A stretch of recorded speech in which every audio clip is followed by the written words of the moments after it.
energy today, but as you would have seen, so I re-recorded this because now more things have come to light, and I wanted to go over these things because Plaid Cymru have put their globalist ambitions on full display in a recent conference, and there's been so many examples. It's just like almost fallen into my lap over the last few days where I've been gathering this information, gathering these clips and all of these other things that it's like gifts from God, if you will, of all of these different stories of what would happen if we didn't have borders, if we didn't have strict border controls, and the exact vision that Plaid has for Wales. Plaid are anti-Wales. And obviously, if you followed this channel, if you followed this podcast, you'll know this by now. And I don't take any pleasure in saying it.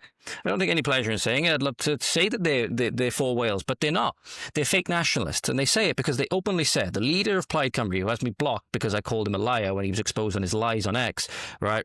And as you know, the Plaid Cymru, one of their representatives, called me a dog on social media because I dared question their nation of sanctuary with their own representatives' words, mind you. That's literally the only comeback they have because they know that they are lying to the Welsh public at every single turn when they say that they are for Wales, right?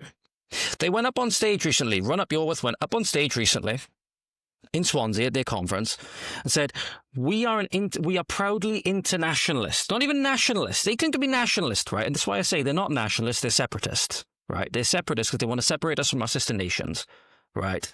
And take Wales back into the EU. Take us back into the EU bureaucracy, technocracy, because they'll get more power that way. Migration pacts and all the rest of it.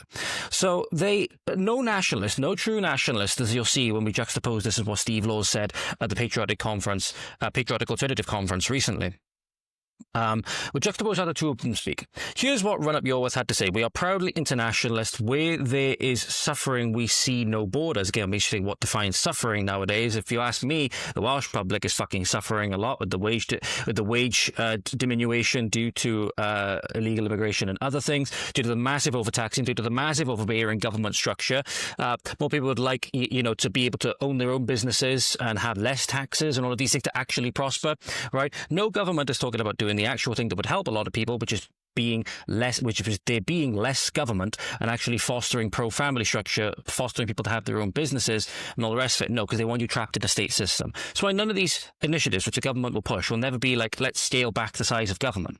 Let's scale back the size of the public sector. No, because they want more and more and more and more, ever more of the good taxpayers' money until the good taxpayers will leave because they don't want to pay so many exorbitant fucking taxes anymore.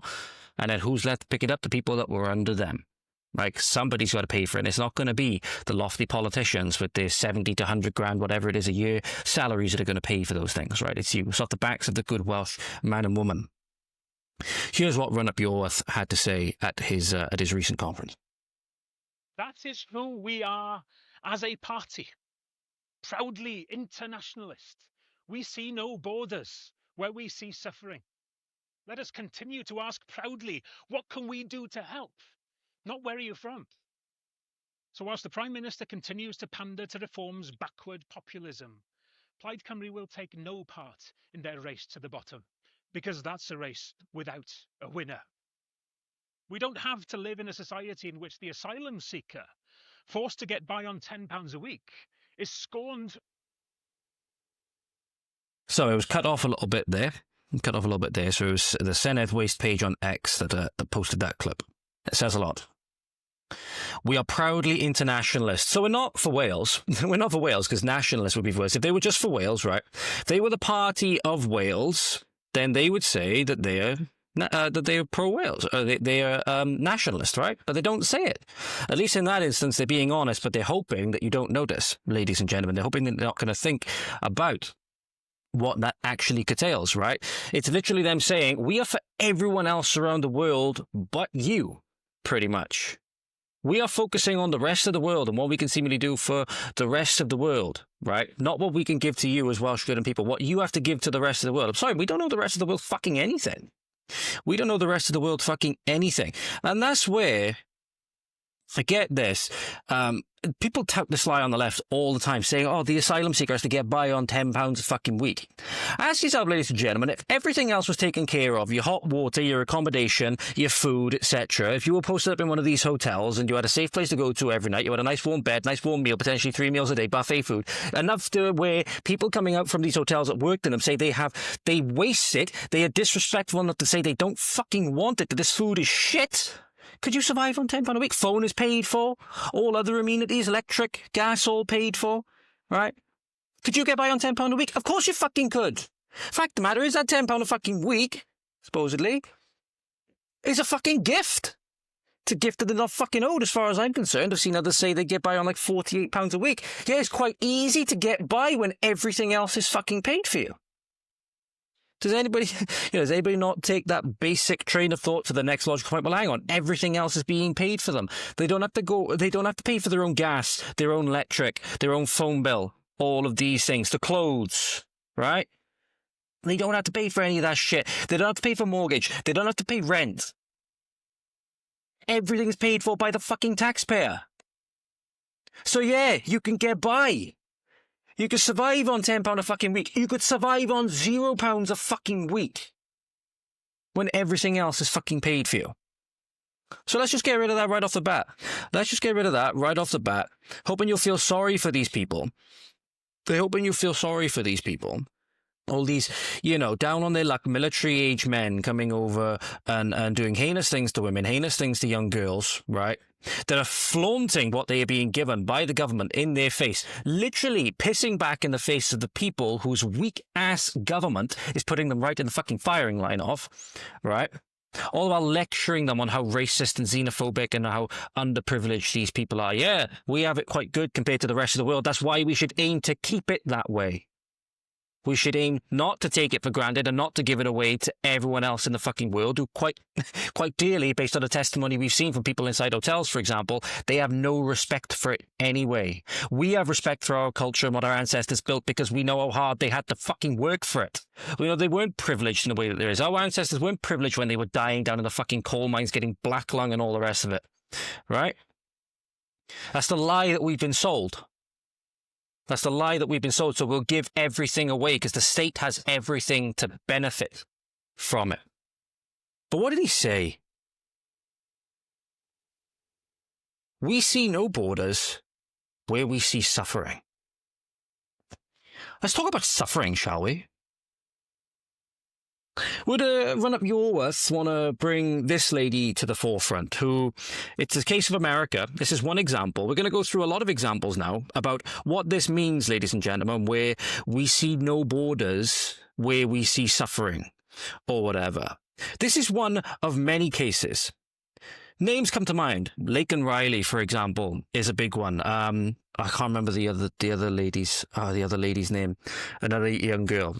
Irina Zarutska was more restorative justice, but you had Lake and Riley, for example, who was one of the young girls that was murdered by an illegal migrant, illegal alien. Can't remember exactly where he was from, but he's from Latin America, I believe. You have this case now.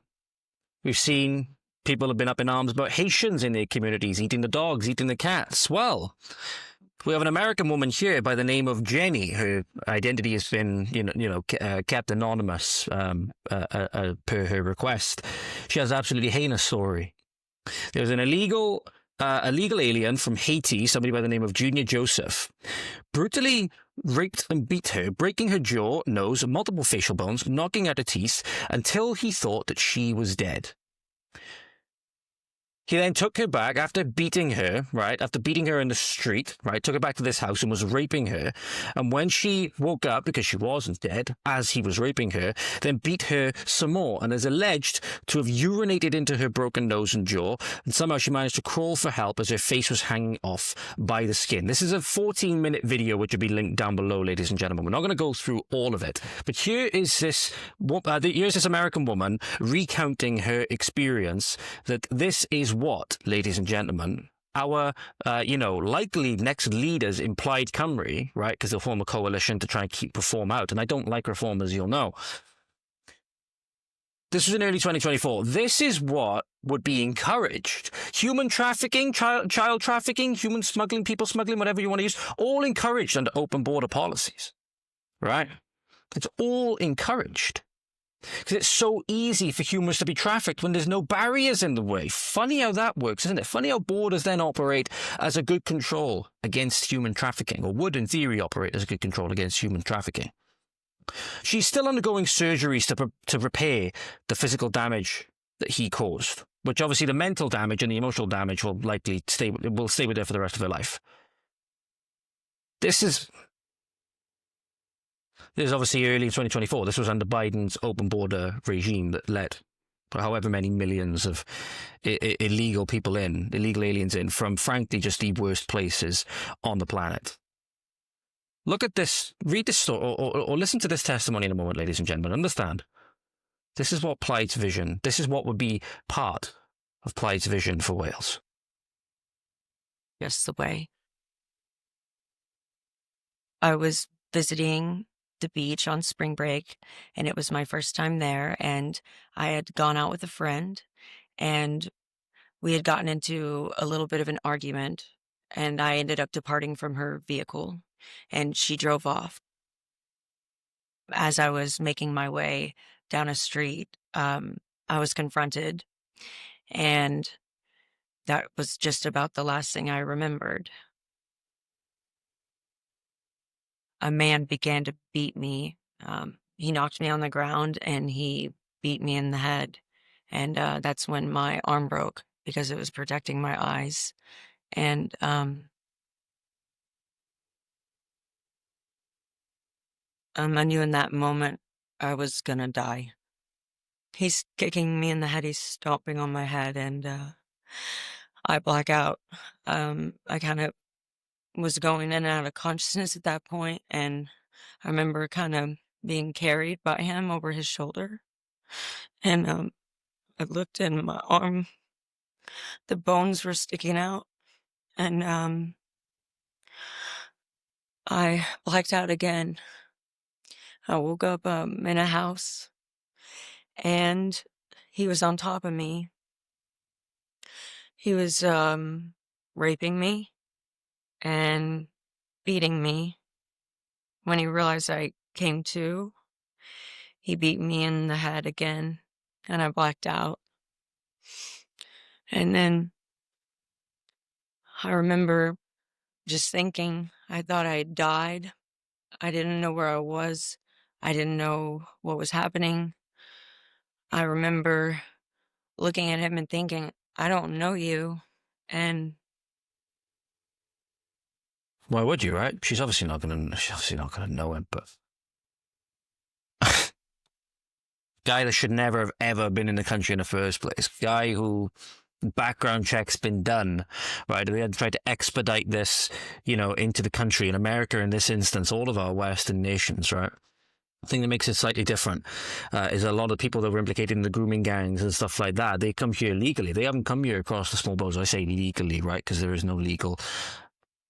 I think you go back to, 2010, the conservative administration, successive conservative administrations with the, decade and a half in power. There's no such thing as legal immigration with what they did, right? They instantly broke the promise that they made, which is to return it to pre-1997 levels. Or I think it was around the levels of the 80s and the 60s, what it had been regularly up until that point, which still would have resulted in gradual replacement. Obviously, just would have been a lot slower. Just would have been a lot slower.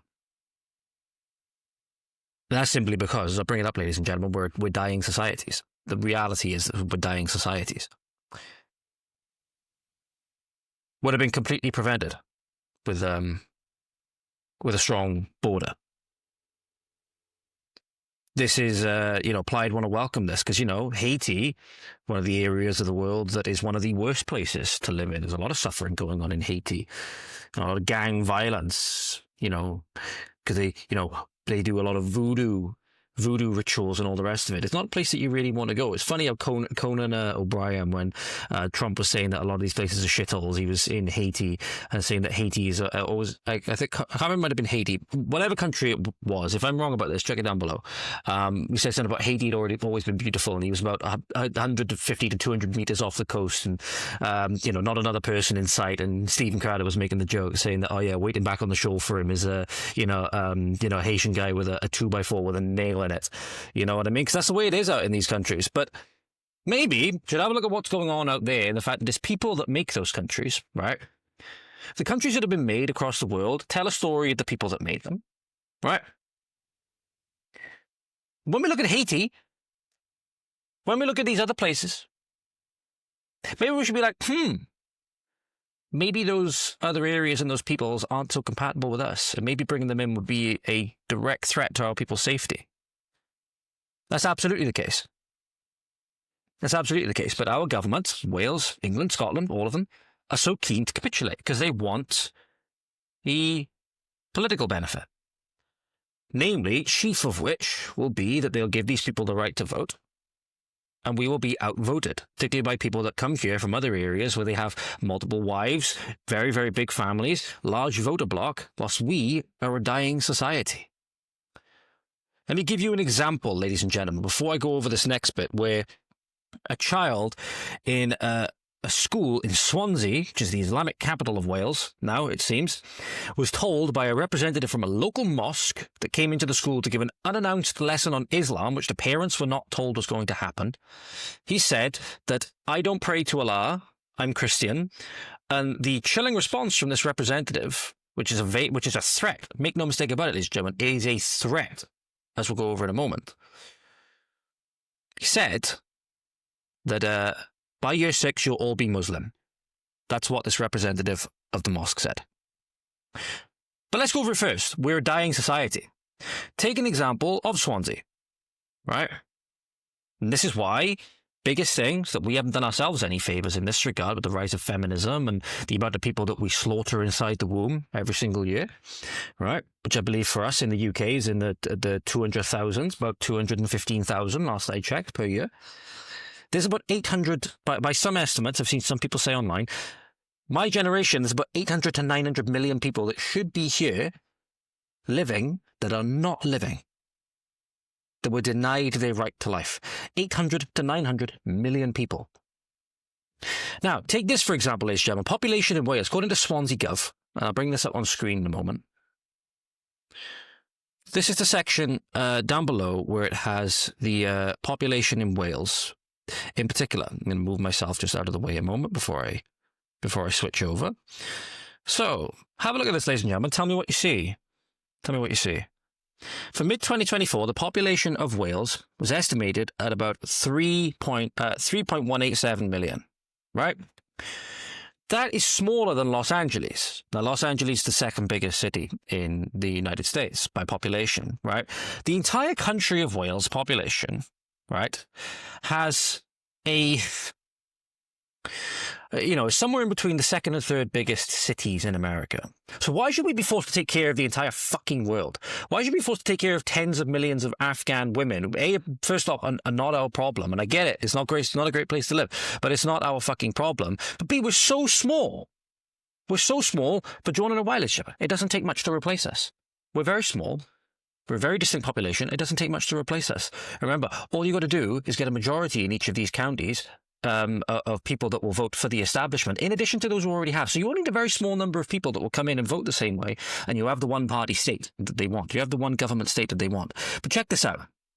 It went up a little bit, but what happened to the negative natural change? What happened to the natural change? It decreased. Around 8,100 fewer births than deaths in Wales. We are dying. The Welsh people are dying. We're dying out because of our own liberalism, because we won't have children. We won't have strong family structure, right?